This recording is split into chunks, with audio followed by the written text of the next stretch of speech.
Good afternoon.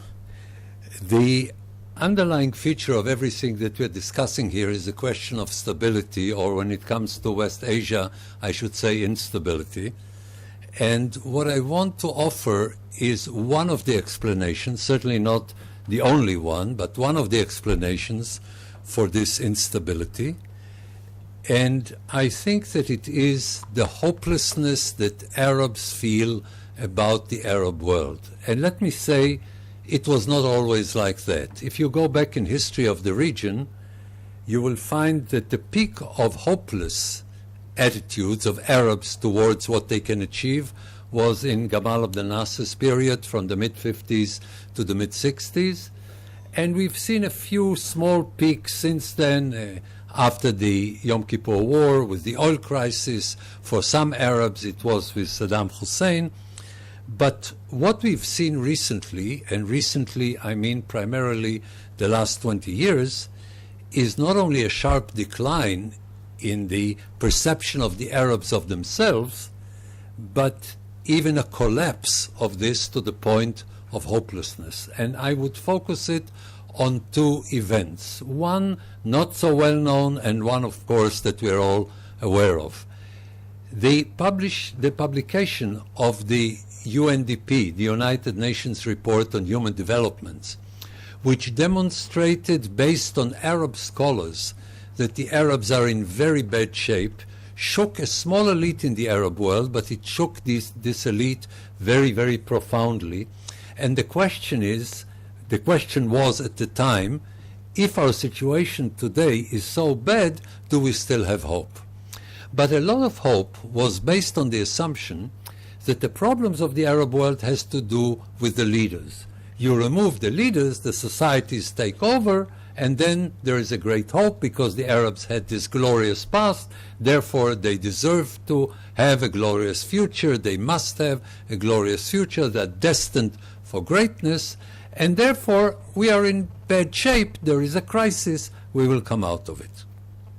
What we have seen in what is today ironically called the Arab Spring was something that depressed thinking Arabs throughout the Arab world, namely that with all the problems of the leadership, the societies that replaced them couldn't offer something better, and very often something worse happened. Gaddafi was mentioned here before. I think it's very difficult to think of a leader who is less good than Gaddafi. And then Gaddafi goes, and what replaces him is the Libyan society, with the results that we see today. Look at Egypt. You have the dictatorship of Mubarak, and then it is replaced with a choice of either the Muslim Brothers or a military dictatorship. And the military dictatorship, is only better than the Muslim Brothers, but is still a worse military dictatorship than you had under Mubarak. Look at what is happening in Syria today. Okay, instead of Bashar Assad, we get Bashar Assad, but after 500,000 dead and a president that devastates his country. So the idea that things can be better is fading, and in the last few years almost disappearing. It is like this very well-known sentence, one day I was sitting in my room gloomy, and then a voice came out of the darkness and said, cheer up, things could be worse. So I cheered up, and sure enough, things did get worse. This is more or less what is happening to the Arab world. I want to speak very shortly about the sources of it, and to use most of my time to speak about the strategic effects of it.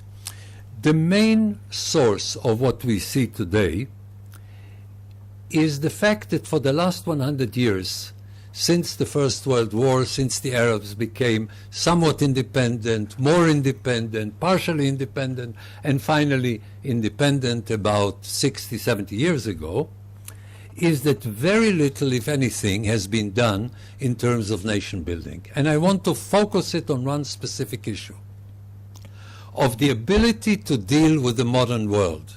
Speaking about the 20th century, to meet the challenges of the 20th century, and today to meet the challenges of the 21st century. And it is obvious that in spite of the fact that this region is blessed with enormous wealth and with enormous opportunities, the gap between the modern world and the Arab states is only widening in a very major way, whereas in other parts of the world, Asia being the most outstanding, or many examples in Asia being the most outstanding examples, this is narrowing, and even in some places people are doing much better than the modern nations of 50 and 100 years ago. And what you have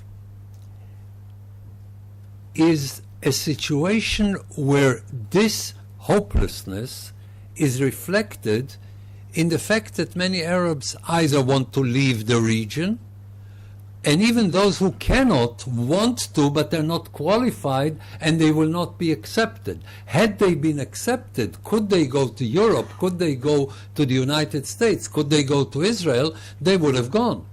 They can't for two reasons. A, everybody is closing their gates now to Arab immigration. Even the most open-minded Europeans are doing so. And B, most people who want to leave don't have the qualifications, don't have the languages, the modern skills that are wanted in areas where you can immigrate. And these people who want to immigrate or immigrate don't do it for an overnight shelter and then they'll come back. They are basically saying our children don't have a future here, and we have to build our future somewhere else. And the problem of this in terms of what it does, now I'm coming to the effects. These were the causes and the situation. Now I'm coming to the effects. I don't see in the Arab world today the stratum, the social stratum of people who could make a difference and want to make a difference and are very impressive in terms of their ability to make the difference. I don't see them having much hope of actually succeeding there. To give you perhaps a personal story, I recently, this was 2 years ago, I met a very good friend of mine who will remain nameless because it will do him no good in the Arab world, and I told him, every time I see you it warms my heart. And his response was, don't misunderstand the situation. People like me are not marginal in the Arab world, we are negligible. When I met people from the Tahrir Square in 2011, I came to them and I said, look, you're the best thing that could have happened to Egypt. And you're great, and I hope very much you succeed. But I'm telling you, you will fail. You have the chances of a snowball in hell. You are not Egypt. I wish you were, but you're not. Because you can bring a few hundreds of thousands of people to Tahrir Square or to a few other people, but there are 90 million people out there, and they're waiting to hear what Qardawi says. So we are in a completely different situation throughout the Arab world. And I'm speaking about awareness, because as far as I'm concerned, what is important in history is not just the objective reality, but how people perceive it. I don't know how many people here, you're all very respectable scholars, so some of you probably don't watch cartoons, but I very strongly recommend cartoons. There is a beautiful thing about cartoons. The figures will go and they come to a gap, they come to a place where they should fall, and then they continue to run in the air, and it is only after they look down that they start falling. It's a rule, a very strict rule when it comes to cartoons. I'm not asking myself how long are the Arabs running in the air. I'm asking myself, when have they looked down? And now there is very little hope. And when you don't have a stratum that people who are very impressive, who have a very impressive record, I know hundreds of them personally, and I assume there are millions like that in the Arab world, I've never seen them more discouraged. I've never seen them more hopeless, because the perception is we've reached a dead end. And if you want to hope for things to change, you have to have the people who will carry it on their shoulders, and unfortunately I really don't see them. And beyond this political element, there is also in the Arab world today a catastrophe in human terms and in physical and economic terms. Let me give just one example. We have 5 years of drought in the Middle East. Okay, drought is a problem that we've had in very often in history. But what is happening in the Middle East, that the entire water system is so dysfunctional that it ruins politically the region, because agriculture is destroyed, farmers, and we are speaking about not like in a modern nation 2 or 3% farmers. We're speaking between 40%, sometimes even in extreme cases 60% of people who are farmers. They have no water, so they come to the cities. But the cities are not industrialized. It's not like the Industrial Revolution, where it starts something else. They come to the cities and they become a political, unsettled group of people in the millions. If you want to understand the Syrian civil war, you cannot understand it without what has happened to water in the entire region. And look at what is happening in Iraq. Look what's happening in Syria, what is happening in Jordan. The entire system doesn't work, and there is nobody who is able and willing to fix it. So people cannot gradually go from an agricultural nation to an industrial nation. And you have a very major problem that is also physical. Let me end this presentation by speaking of the 4 most important countries in the region, because if you want to take a regional view, you have to see what is happening to them. The countries that you can speak about as something that is historically there, very strong, and will be with us for a long period of time, are Egypt, Turkey, Iran, and Israel. And look what is happening. Egypt, and to me this is the most tragic thing in the region, Egypt is the only anchor for regional stability. There is no other country that has always been there, that will always be there, that used to be, and unfortunately now even in that field is not functioning. The cultural major city, Cairo, and Alexandria in the Middle East. And Egypt is in a hopeless situation. We're speaking about close to 100 million people, too big to be helped from the outside, and incapable to do what it needs in order to help itself from the inside. It is too big to be helped from the outside. You can help a country like Tunisia, okay? It is small. You can help a country like Jordan with $350, $400 million. You can sustain Jordan for another year and another year. Egypt is far too big for it. And what you need for Egypt to regain its position is a cultural revolution that is not coming. We don't see the beginning of it. We see it going in the opposite direction. So this anchor of stability in the Middle East is not hungry, but is on the verge of hunger. And whatever you do in Egypt can help it survive another year and another year, but no more than that.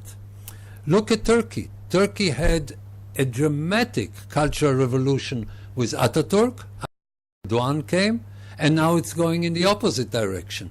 It came closer to the ability to deal with the challenges of the 21st century, and is now going in the opposite direction, still relying on what is left from the success of Ataturk.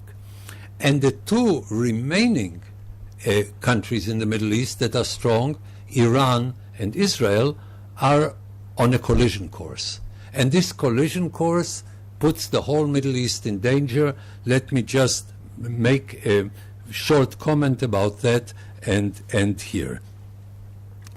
Iran has very strong hegemonic ambitions in the Middle East and has proceeded very forcefully in this direction in Iraq, in Syria, in Lebanon, in Yemen, and they're trying in many other places as well. This is an attempt that is putting the whole region in danger, because it is possible only because the Arabs are so weak. It is not that the Iranians are so strong, it is that the Arab states are so weak. And therefore the Iranians, having a very strong society, they have a very radical regime, but a very strong society. In the Arab world, the problem is with the society. In Iran, the problem is only with the regime. But this regime is extremely aggressive, and this regime has hegemonic ambitions, and the only countries that can stop the hegemonic ambitions of Iran in the Middle East is Israel. And what we have now in Syria is a confrontation. Data that was released yesterday, Israel attacked in the last 18 months 200 times in Syria.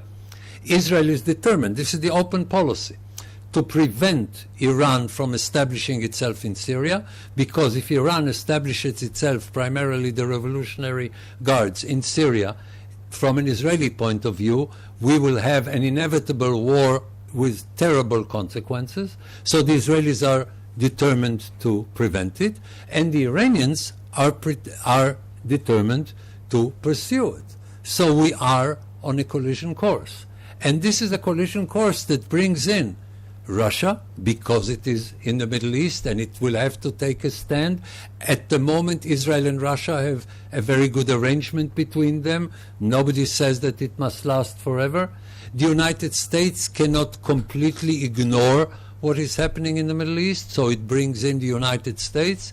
It has elements that can bring about, or some people fear that it can bring about, also refugees, because if you have a major war, then perhaps Syria will be again not on the course of getting more established, but on the course of becoming even worse than before.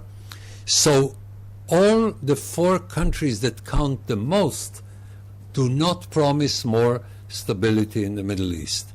So if somebody is optimistic about what will happen in the Middle East in the near future, please tell me when we're having coffee.